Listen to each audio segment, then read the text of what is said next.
전당대회 얘기를 좀 시작해 보려고 하는 건데 네. 어쨌든 간에 지금 이제 3명 후보 당대표 후보 같은 경우에는 결선을 하게 되는 상황인데 우리 위원장님 같은 경우는 일단은 첫 번째로 그 김민석 후보랑도 개인적으로 인연이 좀 있으시지 않습니까? 아, 개인적으로 인연 없어요. 아, 전혀 없으세요? 네. 아니, 그러니까 인연이라는 게 네. 이런 거야. 저는 이재명 대통령님 경우에는 13년 전에 제가 토론회에 한번 모시고, 야, 그냥, 괜찮네, 사람. 그래, 그때부터 그냥 전 눈여겨봤던 거고, 김민석 전 총리님 같은 경우에는 솔직히 이 양반이 야인으로 있을 때, 그럴 때 2010년인가 봤는데, 아, 저는 2010년쯤에? 네, 근데 저는 네. 이런 얘기를 했어요. 남들은 지금쯤 새로 정치를 시작해도 이미 빠르다고 그럴 수 있는 때다. 그러니까 열심히 해가지고 정치로 다시 컴백해봐라. 저는 왜냐면 저는 사람들한테는 항상 좀 이렇게 인커리지를 해주는 동기부여가 입장이니까. 되는, 네. 그래서 그때 제가 이제 이런 거를 했어. 그래서 딴 거 하지 말고 여기서 이러지 말고 그냥 미국 가서 저 변호사 자격 따와라. 그랬더니 제가 하라는 대로 하래 또. 아, 그런 거였군요. 아니 왜냐면 이게. 근데 그게 뭐냐면 이제 김민석 총리나 저 같은 경우에도 왜냐하면 이제 우리가 뭐 제가 이제 이런 얘기하면 제가 또 너무 건방지다고 그럴지 모르지만 아니, 아닙니다. 왜냐하면 네. 기본적으로 프로는 프로를 알아본다라는 그런 거 있잖아요. 우리가 왜 어떤 사람이 이제 딱 만나서 한 10분에서 20분 정도 얘기해 보면 이 사람의 그릇 크기를 좀 알잖아요. 그러니까 뭐 그런 점에서 서로 괜찮다. 그러면서 서로 견제도 하고 뭐 이런 사이 정도입니다. 그렇군요. 근데 네. 지금도 어쩌다가 만나면 제가 마지막에 만난 게 작년 12월 달에 만났는데 한 2, 30분 얘기를 했는데 2, 30분 동안 그냥 천하지 대계를 다 논했습니다. 그러니까 만나가지고. 그렇게 그냥 다다다다 그러니까 그냥 긴 얘기 안 해도 서로 생각이 어디에 있구나 뭐 이런 것들 네. 뭐 이런 것들 그런 게 있어요.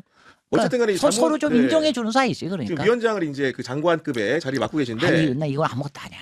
하고 계신데 아무거예요. 자문위원장이에요. 그냥. 그렇긴 한데 여하간 그 설명을 좀 드리면은 그 김민석 총리의 그런 1년 동안 네. 이재명 정부 1년 동안의 활동에 대해서는 우리 위원장님은 좀 어떻게 평가하지 궁금하거든요. 난 그동안 입이 근질근질해서 어떻게 참아.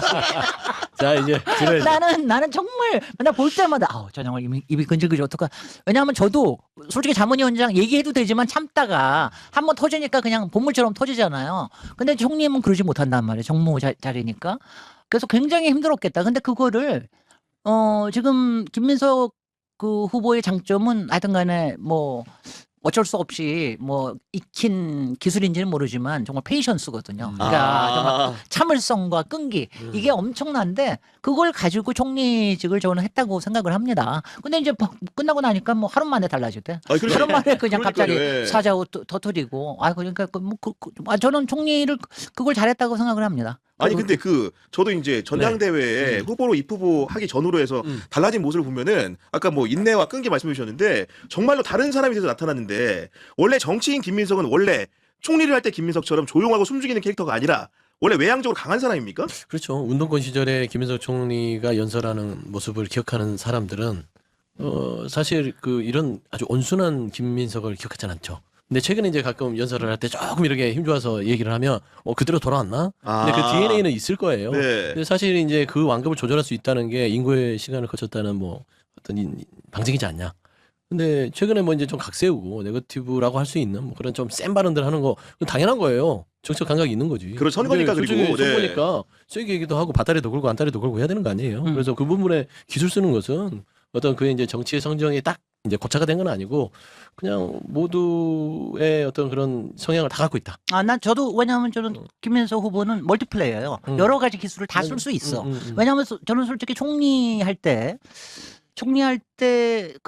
저는 이제 딱 봤다고 생각. 김민석 총리님도 이걸 잘 읽거든요. 근데 이제 대통령의 성향을 딱 읽으신 거야. 대통령은 나대는 사람 싫어요. 나대는 사람 정말 싫어합니다. 그리고 총리라고 하는 거는 총리는 받쳐주는 보조하는 역할이다. 자리. 그다음에 전체를 아울러주는 자리다. 이거에 대한 컨셉이 확실하기 때문에 그 역할을 충실하게 한 겁니다. 그러니까 그런 것도 잘하고 또 내지를 때는 아주 잘 내지르고 그러니까요. 그러니까 여러 네. 가지 그걸 잘하는 게 정치인으로서는 괜찮은 거죠. 최근에 이제 뭐 내지른 것 중에 하나가 그 신천지 개입설, 그렇습니다. 전당대회 신천지 세력이 들어올 수 있다 네. 이런 얘기를 강력히 하셨는데 평소에 이제 지난번에 12월에 대화도 나누셨다고 하니까 김민석의 스타일이라는 게 그냥 이렇게 정치인들 보면은 정말 그 선거 국면을 바꾸기 위해서 이렇게 얘기하는 사람이 있고 차근차근히 쌓아놓고 있던 것들을 터트리는 사람이 있는데 이번 액션 같은 경우에는 어느 정도 준비가 좀 됐다고 보십니까? 저는 김민석 후보는 잔기술을 쓰는 사람이 아니에요. 뭐냐면 제가 가끔 얘기하면 장기술도 좀 쓸 줄 알아야 되는데 장기술을 써야 좀 스킨십도 생기고 사람들하고 가까워지는데 그런 걸 잘 조금 못 하시고 그런 그 대신 큰 기술을 쓸 줄 아시는 분이야. 큰 기술을 쓸 줄 그러니까 안다. 지금 요번에도 이제 얘기한 게 이 분열과 신천지와 그다음에 반명 이 세 가지를 엮어서 삼자 야합이라고 얘기를 하잖아요. 그러니까 그런 거에 대한 구도 설정을 명확하게 하는 사람입니다. 그리고 왜냐하면 그리고 본인의 천성이 그러니까 이런 사람이 있잖아요. 그것도 저랑 좀 비슷한데 저는 전체 그림을 안 그리면 좀 못 견디하는 스타일이거든.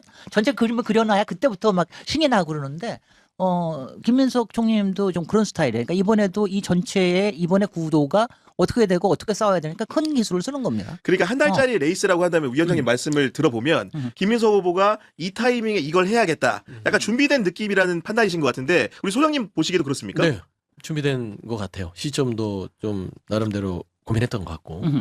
그러니까 이제 신천지 전략이 조금 저는 생뚱맞긴 해요. 왜냐하면 최근에 나온 여론조사가 1강 2중 구도잖아요. 김민석 후보가 1강 그룹에 속해 있는 여론조사가 나왔다면 굳이 1강 구도에 있는 후보는요. 이렇게 굳이 쓰지 않아요.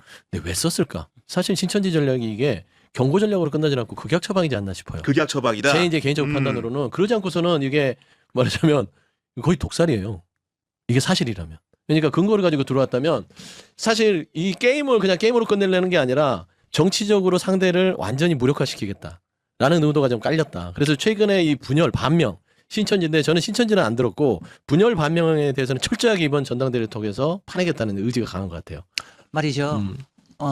우리가 요새 그 얘기 많이 했잖아요. 또 왜 이렇게 흥미롭게 막 이러면서 막 흥미진진하게 막. 재밌어서요. 저 듣다 보니까 재밌어서. 지금. 네. 아니 왜냐면 이제 그런 얘기. 왜냐면 저는 이번에 유시민의 난이 왜 생겼느냐라고 하는 거를 여러 사람들이 분석을 하는데 유시민의 빈이 돼서 하는 거는 저는 모르겠고 제가 뭐 그거는 아닌데 이렇게 여러 가지 구도를 보면 솔직히 지금 이제 국힘이 너무 지리멸렬하잖아요. 그렇죠. 그러니까 우리 내부 안에 그러니까 이재명 대통령이 집권하고 난 다음에 여러 가지 실용적인 이슈들은 많이 만들어서 국민들한테 희망은 줬으나 말하자면 이제 국민들이 정치적인 적으로 만들 수 있는 그래서 뭔가를 이렇게 뭐 하고 뭐 비판다 이런 거를 하는 데는 너무 게을렀어. 저는 게을렀다고 생각합니다. 저는 뭐냐면 이재명 정부도 만약 하려고 그러면 그런 게 좀 필요해요. 그게 뭐냐면 정치라고 하는 거는 항상 정치라는 게 정책만 가지고 되는 게 아니잖아요. 항상 그다음 수 이런 걸 가지고 해야 되는데 그걸 보고 뭐라고 그럴까? 약간 익스펙테이션 게임 같은 거를 별로 못 준 거예요.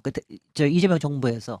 그래서 내가 그게 참 아쉽다. 왜냐하면 그러니까 우리 내부에서 그러니까 발호를 하는 거야. 그러니까, 안을 네. 가지고 발호를 하는 거야. 근데 이번에 제가 김민석 딱 후보가 처음에는 뭘 가지고 들고 나왔냐면 정당 개혁부터 들고 네. 나오거든요. 100% 당원 투표하겠다. 그래서 저 양반 심상찮게 얘기한다. 그다음에 이제 당원에 대한 거, 청년화에 대한 거 뭐 얘기하는 거 보니까 나름대로 짜여 있어서 여기서 길게 끌고 갈 수 있는 정당 개혁과 정치 개혁의 아젠다가 있구나. 준비돼 있구나. 이걸 네. 느낄 수가 있더라고요. 그거 좋은 겁니다. 그리고 그 얘기라는 거는 지금 이제 김민석 그 후보 같은 경우에는 이번 전당대회 결과만 염두에 두고 하는 게 아니라 본인이 당대표가 되면은 1년 8개월 뒤에 치를 총선이라든가 네. 2030년에 치를 대선까지 대비해서 네. 큰 장기적인 보관을 가지고 좀 지금 그- 선거를 치르고 저는 있다. 그렇게 봅니다. 네. 그렇게 봅니다. 그런 말씀을. 네. 너무 자세하게 해석하게 하지 마세요. 본인이 나중에 직접 얘기하게 하세요. 그런데 그런 거는 그리고 이제 그 큰 틀에서 저는 그게 이재명 대통령님하고 어떤 관계인지는 모르겠는데 이재명 대통령께서는 이제 일단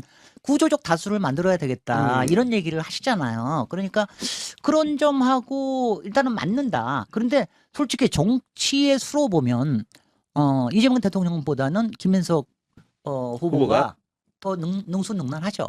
정치의 수로는. 네, 수로는 그리고 그런 거를 할 수 있는 지금 위치이기도 하고 18년 동안 그냥 괜히 그 갈고 닦은 게 아니더구만 내가 보니까 그게 네. 있습니다. 그러니까 보통 이제 좀 뒷골목에서 놀아봐야 네. 이 세상 사를 다 아는 거예요. 땅바닥을 굴러봐야 돼요. 진흙탕 속에 들어가서. 저작거리에서 한 18년 있다 보니까 생존의 어떤 그 기술들을 익혔다고 볼 수는 있겠죠.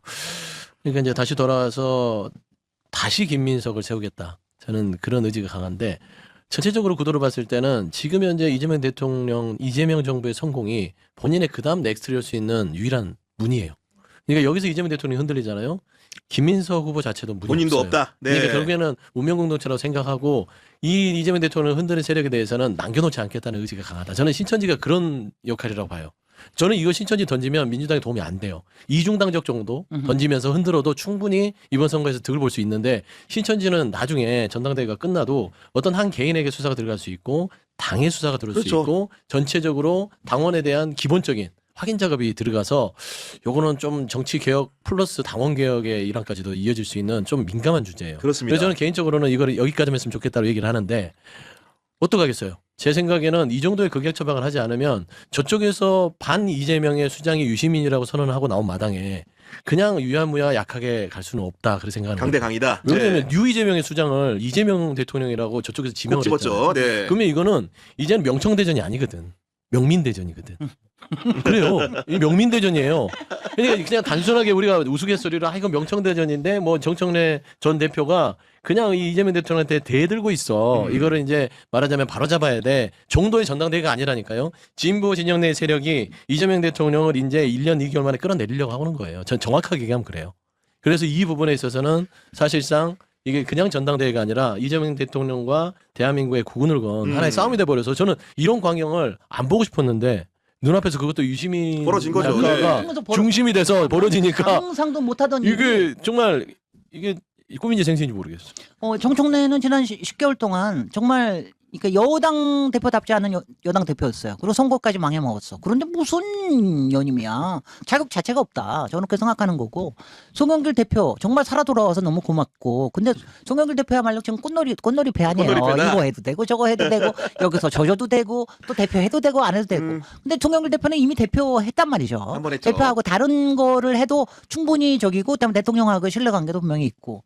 근데 저 김민석은 아직 한 번도 안 해봤잖아. 그리고 대통령이 일단 보니까 잘해볼 것 같잖아. 거기다가 정말 김민석 대표야말로 딱 여당 대표다운 여당 대표가 될 만한 자락이에요. 그러니까 지금 기회를 한번 주는 게 맞지. 그러니까 2년 차, 3년 차에 이런 여당 대표다운 여당 대표가 있으면은요. 네. 정부에서도 좋죠. 그리고 난 요번에 나는 좀 내가 요새 김민석 후보께 내놓는 거 보면서 아이 저 사람 그동안 답답해서 어떻게 살았나 싶어 총리하면서 맨날 재미없게 맨날 의전하고 뭐 숙이고 막 맨날 이러했는데 요번에 정당 개혁에 대해서 나오는 거 저도 그다음에 봤습니다. 정치 예. 개혁에서 나오는 아젠다 같은 거 보면은 막 갈고 닦은 게 보여요. 열심히 고민하고 그다음에 전략까지 다 세워놨구나. 그래서 제가 보면은 대표 되자마자 그런 거 착착착착 할 수 있는 사람이고요.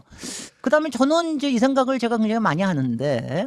지금 솔직히 이제 정청래를 나중에 이제 그 조국혁신당하고의 뭐 통합이나 통합 이런 문제. 것 때문에 저거 하는데 저는 이 점에 대해서 또 김민석하고 의견이 같습니다. 아, 저는 김민석 왜냐하면 의견이 같다. 통합에 있어서도 김민석이 대표로 있는 게 더 나아요.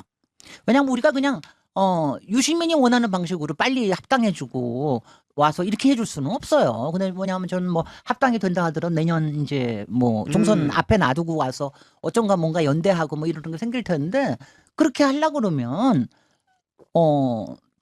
훨씬 더 김민석이 나아요. 김민석은 왜냐하면 말하자면 전략도 있고 그러니까 전략 전술로 한다. 그리고 크게 통합을 해도. 같이 이기자. 네. 같이 이기자는 쪽으로 갈 거기 때문에 그게 훨씬 더 낫겠다라는 생각에서 저는 통합 쪽에서도 아마 김민석이 잘할 거고요.